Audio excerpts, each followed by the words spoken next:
So the match seems quite poised at the moment, even. India ended on 49 for 1, 42 runs ahead.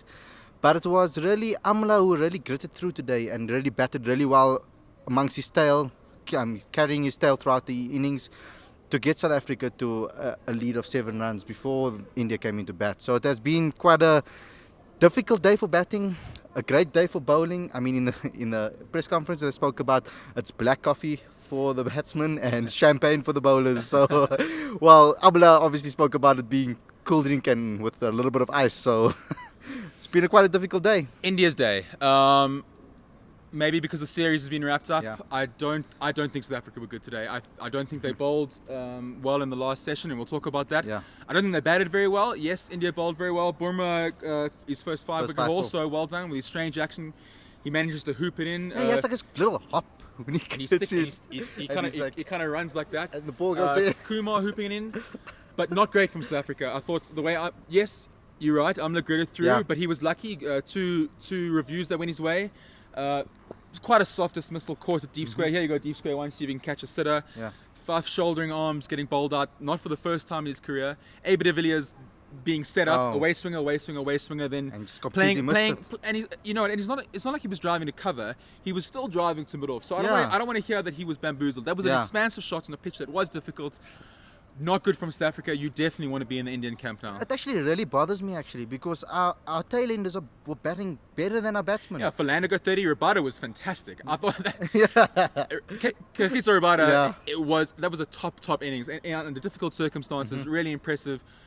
Quinton, his struggles continue. As I say, definitely want to be in the Indian camp right now. Yeah, guys, what do we do with Quinny? Well, we persist with him. Quinton de Kock is obviously one of the most supremely gifted South African cricketers we've had in a generation. All great batsmen go through bad form. Yeah. They're going to have to bowl a lot better than they bowled this evening. So, guys, let us know what your suggestions is with Quinton de Kock. Should he go down to domestic cricket? Should they continue with him? Let us know. Imran wants to know, would this wondrous pitch be considered poor? What are the criteria for a pitch to be considered poor? I wouldn't say this pitch is poor. It's very conducive for bowling. I think they tried to suit their strategies. I think South Africa knew that they had a very strong seam attack. That's why they asked for pace and bounce. I think this pitch was just prepared for a certain type of wicket, for certain type of conditions. But hang on, if we were playing in India on a ranked turner that was dusty from day one, and 11 wickets fell on the first day and 10 wickets fell on the second day, every South African fan, me included, and I know you too, would all be saying this is a poor pitch. So maybe we have to change our consideration of what is a poor pitch. I don't think the batsman batted very well. I think if you applied yourself, look at Pujara. I think that Pujara innings was the innings of the match so far. I don't think it's a poor pitch, but I do think we have to reevaluate of what we do consider a poor pitch. Yeah, I can say what a good pitch is. I mean, obviously a good pitch is something that creates a contest for over the whole 5 days, not a test that ends on the 3rd or the 4th day, which 4th day is most likely for this test. This could be done tomorrow, for all we know. For all we know.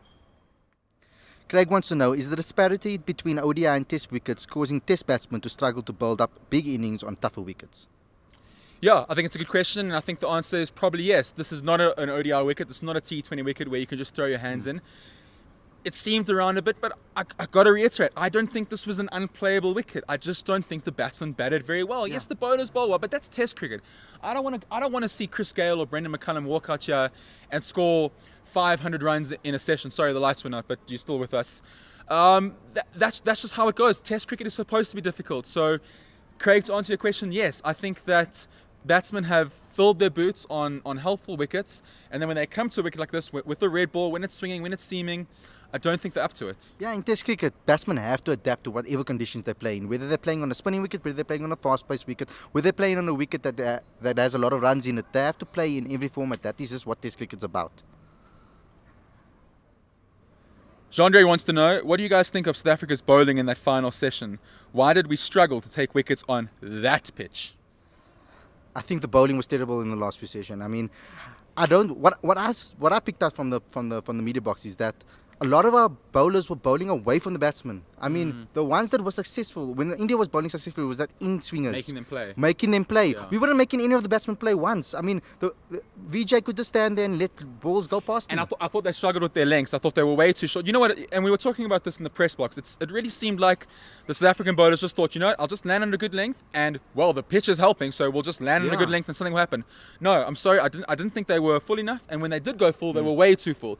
We didn't see any bounces. It's a final session against Indian batsmen. You revved up, you fired up. Why are you not banging in short, making the guy hop around, having a back pad? I thought South Africa looked really, really insipid in that final session. I think they need to find those spots that are deviating a lot and just target that, especially for Lander. Make the guy play. Make the batsman it's play. It's not very well if it's deviating around, but if it's on a length far down there and wide outside of stump, doesn't matter how much it's moving. Aim for the wickets, guys. Come on. Etienne de Beer wants to know, is India's 187 worth more than 300 on this pitch? Was Pujara right after all? If so, was Rabada's 30 with 80? If so, should he open in the batting against Australia in the next test?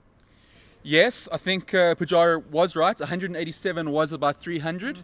I think Kagiso Rabada's 30 was worth about 73. I think AB de Villiers' 8 was worth about 13 and a half. I think cricket doesn't matter anymore and the numbers don't matter. We're all just going to make it up and we'll see what happens. So answer the second question, I think Kagiso Rabada is definitely going to be batting it in 3, at 3 for the for South Africa against Australia. I think he is the reincarnation of Jacques Kallis. Really? We might even look back on one day and say, wow, wasn't it great when Kagiso Rabada used to bowl? Yeah. And I mean, I think Rabada's going to take a whole T20 aspect to this whole game of Test cricket. Absolutely. I mean, maybe he bats, he's got a bowl, he's going to be everything. The man of all trades, the jack of all trades, the Rabada of all trades.